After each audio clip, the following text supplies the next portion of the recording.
de nouvelles provinces peuvent être créées.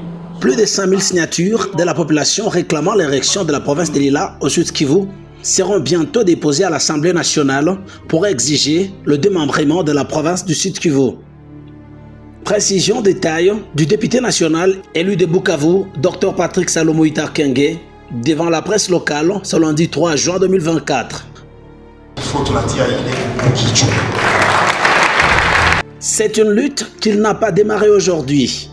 Il y a exactement une année, alors qu'il n'était pas encore député national, Dr Patrick Salomo est parvenu à réunir tous les grands notables du Moyen-Lualaba et la population pour discuter du développement de l'espace Elila dans la grande salle du collège Alpha Djeri.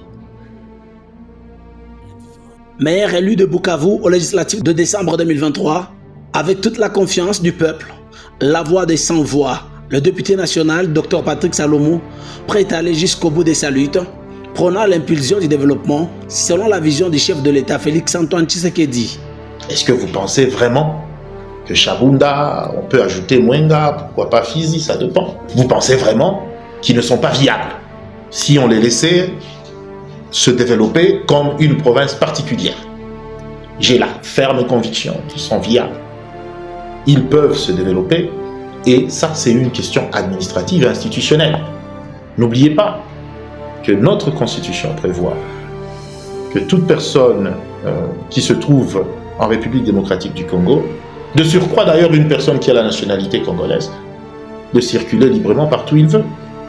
Ça veut dire un monsieur qui est de Calais, s'il veut aller mener sa vie dans la province de Lila, pourquoi est-ce qu'il n'irait pas là-bas?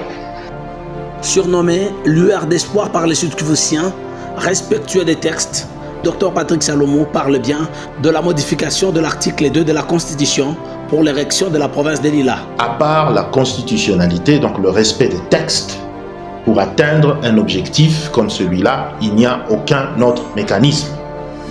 J'invite les gens à pouvoir respecter les textes de la République, j'invite les gens à pouvoir respecter les institutions, j'invite les gens à pouvoir suivre la procédure qui est prévue. Vous voulez de la province de Lila, signez la pétition.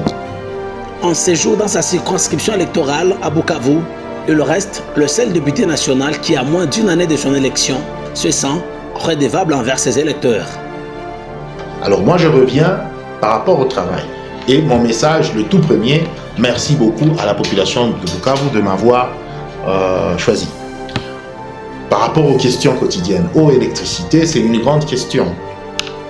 Pour moi, en ce qui me concerne, j'étais intéressé à ces questions-là avant même que je ne sois élu. Et dans mon propos introductif, j'ai bien dit que la fondation, je la considère comme un pansement qui ne doit pas arrêter d'exister.